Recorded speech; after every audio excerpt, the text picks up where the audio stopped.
Suatu hari Nabi SAW pernah mengantar jenazah sahabatnya. Waktu jenazah tersebut ditaruh di kuburan, kata Nabi SAW, kalau seseorang mukmin meninggal dunia, siapa orang mukmin teman-teman sekalian? Orang yang sudah menggabungkan antara rukun Islam sama rukun iman. Kalau antum syahadat sudah, muslim, alhamdulillah, sholat 5 waktu, zakat, puasa Ramadan, haji, sudah dikerjain. Ditambah dengan keimanan, yakin Allah ada, yakin malaikat ada mencatat, yakin diturunkan dalam Al-Quran, yakin ada Rasul yang mengajarkan Nabi Muhammad SAW ada diterima pahalanya hari kiamat, maka itu namanya mukmin. Dengan ditambah dengan mengimani qada dan qadar. Kalau ada orang sholat, Allah ada nggak ya? Malaikat catat nggak ya? Hari kiamat saya terima nggak? Ini masih muslim, belum mukmin, masih level di bawah. Pertama muslim dulu baru mukmin. Makanya dalam hadis disebutkan ada iman, ada Islam, ada iman, ada ihsan, gitu kan? Ini level-levelnya. Nah, kata Nabi SAW, kalau orang mukmin menggabungkan antara rukun Islam sama rukun iman, sholat yakin Allah ada, sholat begini dan seterusnya, maka akan datang kepadanya 3 sosok malaikat pada saat meninggal. Dan ini teman-teman bukan dongeng saya ceritakan, ini hadis Nabi, berita wahyu yang pasti kita semua akan saksikan. Demi Allah ini benar, ini wahyu, gitu kan?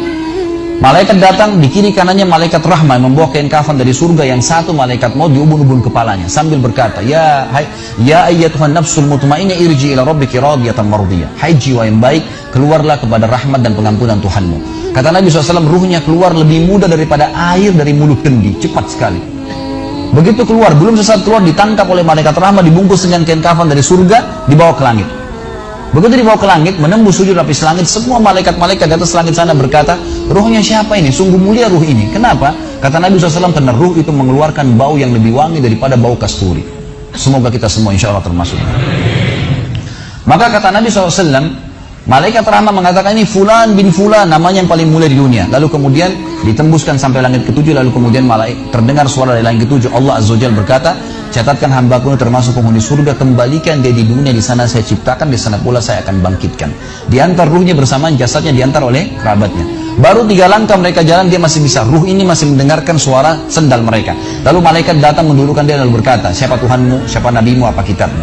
Lalu dia kalau orang beriman, kata Nabi SAW, Allah berfirman, yuthabbitullahu alladhina amanu bil qawli tsabit fil hayati dunya fil akhirah.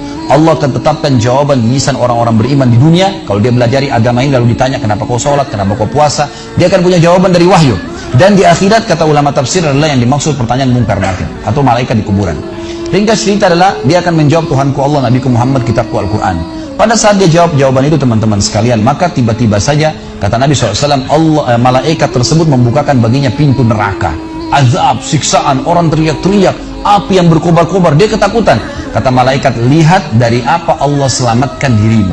Karena kau beriman, kau nggak jadi masuk sini, ditutup. Supaya dia tahu nih, kalau dia berbuat salah akan masuk situ, ditutup. Dibuka pintu surga, ada yang dayang, permadani, istana yang luas, luar biasa.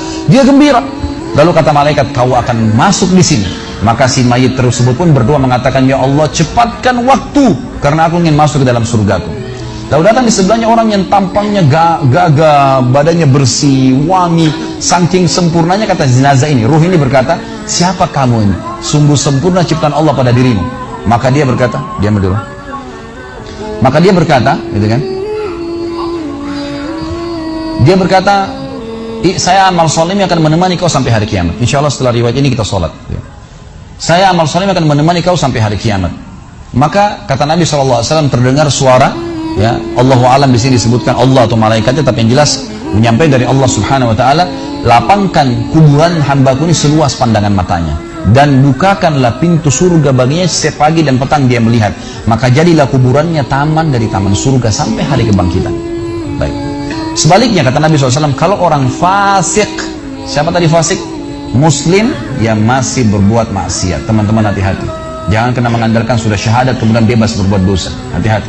Fasik dan orang kafir proses matinya sama. Kata Nabi SAW, orang fasik dan orang kafir akan datang kepadanya 3 malaikat.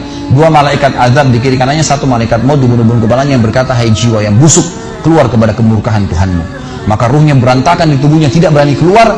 Lalu malaikat maut menariknya dengan keras, ibaratnya seperti bulu domba yang dibasahkan, dililitkan di pohon berduri lalu ditarik dengan keras sehingga berantakan bulu domba itu. Keluar, belum sesaat keluar ditangkap oleh malaikat azab, dibungkus dengan kain kafan dari neraka, dibawa. Baru langit pertama nggak dibukain pintu oleh para malaikat. Lalu malaikat langit berkata, siapa ruh ini? Sungguh buruk ruh ini. Kenapa? Kata Nabi SAW, karena ruh itu mengeluarkan bau yang lebih busuk daripada bau bangkai. Wa na'udzubillah. Lalu malaikat azab membawa mengatakan, ini ruhnya Fulan bin Fulan, ya, orang yang disebutkan nama paling buruk di dunia. Lalu terdengar suara dari langit, Allah berkata, catatkan hambaku ini termasuk penghuni neraka. Di sana, kembalikan dia di dunia, di sana saya ciptakan, di sana pula saya akan bangkitkan. Di antara ruhnya bersamaan pengantarnya mengantar jenazahnya. Begitu masuk dan 3 langkah, ya, orang-orang mengantarnya lewat, malaikat datang mendudukkan dia, mengatakan siapa Tuhanmu, siapa Nabimu, apa kitabmu.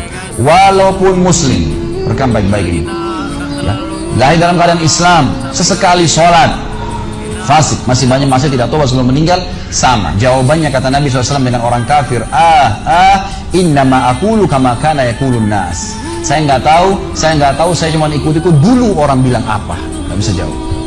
Lalu kemudian dibukakan baginya pintu surga, dayang-dayang, permadani, istana, pemandangan yang luar biasa, gitu kan? Maka dia kagum, kata malaikat, lihat dari apa kau haramkan dirimu. Dulu kau bisa masuk sini, tapi kau tidak mau, ditutup. Dibuka pintu neraka, azab, siksaan, orang dipotong, teriak-teriak, kesakitan. Lalu dia ketakutan, kata malaikat, ini tempat kau selamanya, kau tidak akan bisa lari. Maka dia berdoa mengatakan, ya Allah, jangan kau cepatkan waktu karena aku tidak ingin masuk ke dalam nerakaku. Lalu akan di sebelahnya orang yang buruk tampangnya, bau badannya nggak enak. Lalu saking buruknya, kata jenazah ini, kata ruh ini, siapa kamu ini, pergi dari saya, sungguh buruk ciptaan Allah pada dirimu. Maka dia mengatakan, tidak, saya amal burukmu yang akan menemani kau sampai hari kiamat. Lalu dalam penutupan hadis Bukhari ada 2 riwayat. Yang pertama, Allah Azza wa Jal, ya, mengirim kepadanya malaikat yang tidak punya penglihatan dan pendengaran. Allahu alam bagaimana ini, yang membawa sebuah besi, yang kalau besi itu seluruh jin dan manusia bersatu mau membalik saja mereka tidak mampu. Bayangkan seluruh jin miliaran, seluruh manusia miliaran, balik saja mereka tidak mampu. Ini saking kuatnya malaikat tersebut. Maka menghantamkan ke tubuh orang ini, hancur, diutuhkan kembali lagi. Begitu terus sampai hari kiamat. Riwayat yang kedua mengatakan, Allah Azza wa Jal membuat dinding kuburannya merengut tubuhnya, menjepit tubuhnya sampai seperti ini tulang rusuknya. Kembali lagi, kata ulama hadis digabungkan keduanya, dipukul sambil diremukkan, dikembalikan lagi, begitu terus sampai hari kiamat.